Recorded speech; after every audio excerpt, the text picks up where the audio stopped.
or unsolicited advice. Typically, I find that 95% of people do not act on the advice that I give them, but I would say a majority of the time, there is something about that person that I'm giving advice to that I can relate to.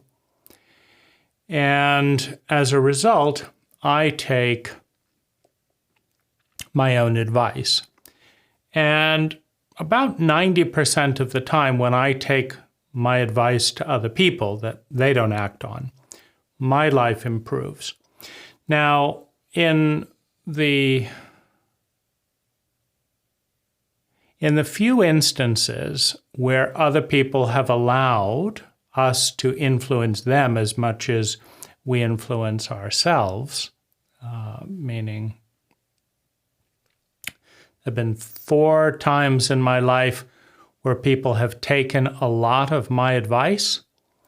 Their lives have just gone up by hundreds of percent in well-being and a number of logistical messages or on a number of logistical metrics.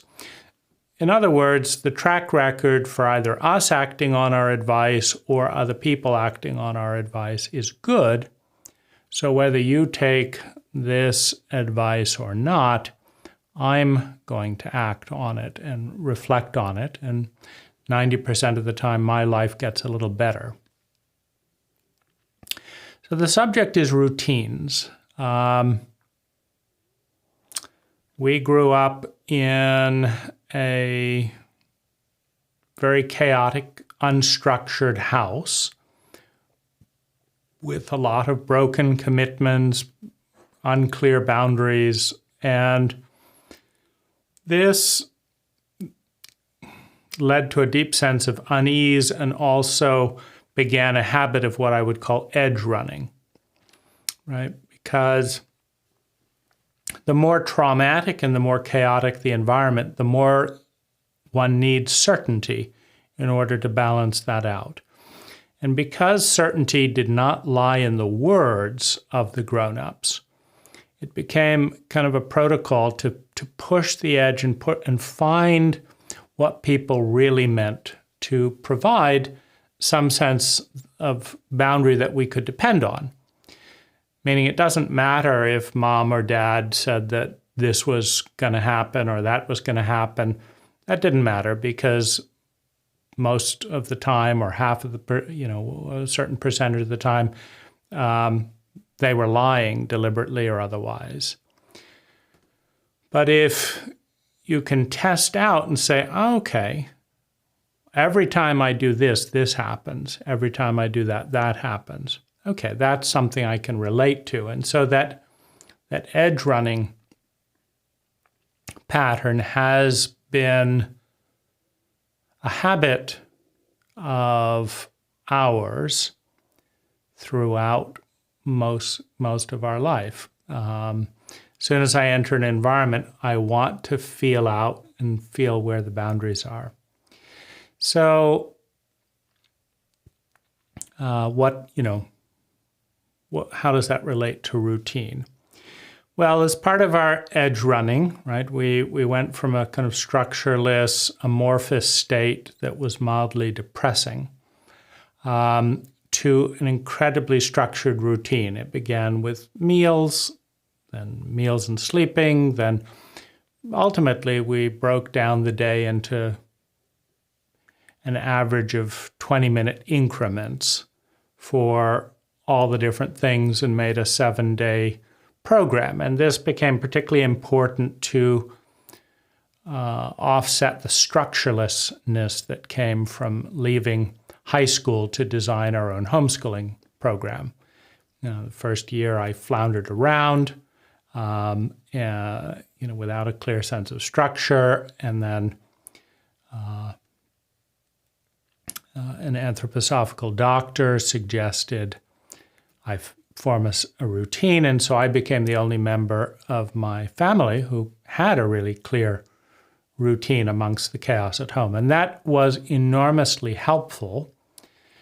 And so the quality of our life improved probably 500% as a result of a very clear, structured routine. And I think the biggest reason for that is the influx of consciousness. When every moment is a boundless morass, I could do this or nothing. I could just keep reading a novel until I fall asleep, or why stop the novel now and do this? And it's an overwhelming amount of choice, and it's very hard to make optimal big picture choices in the moment like that. Like what do I feel like doing now? Just laying here. Okay, I'll just lay here. But if you step back and say, well, what skills would be most useful to learn over the next 100 years? What are the steps to doing those, to learning those skills? How many hours a day would I have to do those steps in order to do this? Well, then much better big picture decisions get made. Because truly so, in many moments, doing nothing, eating more sugar, watching some mindless show or something, feels more expedient in the moment, but is incredibly costly in the big picture.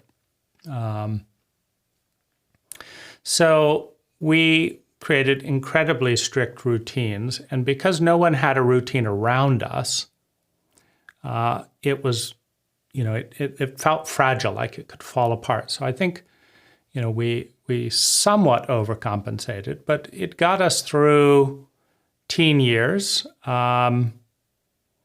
increased our ability to achieve goals by about 400%. We achieved 400% more significant goals from the moment of institutionalizing the routine, and also had a very rich life, 20 minutes of poetry, 20 minutes of power napping, 20 minutes of dream writing, 20 minutes of yoga, 20 minutes of meditation, 45 minutes of writing, 45 minutes of this. So there was a lot of 45 minutes of reading this book. So there was a lot of, richness that came, and then eating a meal here and finishing it here and listening to this program. So there was a lot of richness and diversity that came through the routine. And when you sit down to write a routine, you have to ask big questions that are not, what do I feel like doing right now? It's, what would be the most alive week, or what would be the most important steps towards a rich life? And that leads in different directions. Nobody feels like doing yoga, but we feel 50% better after yoga, and certain emotions get released, and it's good for your health. So nobody feels like doing it, but it increases the quality of life by 50% for a mere 20 minutes, So that's a good trade-off. Nobody feels like investing money, But if you can invest $1 and get $100 in 30 or 40 years, then that's a lot of fun in the big picture. So, we brought routine, reducing sleep, micromanaging every moment, kind of to a peak, but then there wasn't room for other people. Then, through a compulsive dynamic that came from being too boundless and dealing with attachment trauma in relationship, we lost the routine. Then we focused on more being a workaholic to kind of work through that compulsive addictive period of eating too much food, and then focused more of a routine around work, right? And then it's been a nebulous thing. Now, over time, as we develop more freedom around work, then we could take off for like 3 months and have 0 appointments, right? And just do whatever we wanted for months in any part of the world. So that was kind of the other side, like, of exploring that. And at that point, I discovered that I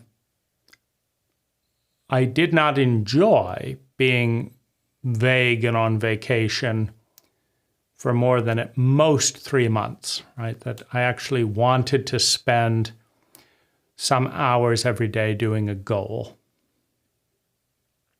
And so, right? And so then I would do kind of binges on achieving specific goals, but, very, very up in the air. Now, at the moment, I have a daily checklist. It's not a routine because a part of me is fighting that by going to sleep at different hours and waking up at different hours. And so I don't have that kind of, it's a little bit of an evasive maneuver. There's some feelings that I'm compulsively avoiding, and that seems to be one of the healthier ways to do it, meaning it's not ideal to avoid the feelings, but because I don't know how to deal with certain traumatic feelings and memories, I allow that some part of me needs to feel like they can escape or kind of tune them out when necessary, and that you can become a heroin addict or drink yourself to sleep and stuff like that, but those are pretty toxic on the body. Jumping around in my sleep schedule, not so much. Unfortunately, as the owner of my company, nobody tells me other than me where I have to be at a certain time. And so, so there hasn't been, a fixed routine of when things are done for a while. But I am noticing that the more structure that I have on my daily checklist, the better my life is by a few 100%. And so my opinion is that we do best when we have a 70% or 75% self-directed routine. And that, that's,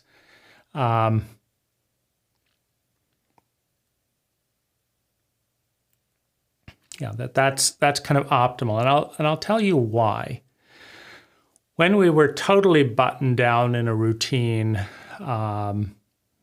it was incredibly graceful in certain ways and very productive, but there was no room for anyone else, right? Then when there was no routine, there's lots of room for other people, but other people are far more volatile in 2 areas. 1, they come and go, and 2, the return on investment of the average person is lower than the return on investment of stuff that we do self-directed. In other words, the kinds of things that you and I do, 20 minutes of yoga as a routine, 20 minutes of meditation, writing a chapter of a book a day, going for a walk, cooking a great vegetarian meal,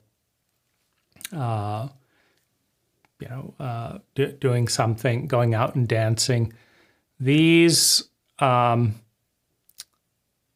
activities, these things that we do, are much better. Like they're like 2 to 3 times better than hanging out with kind of the average person.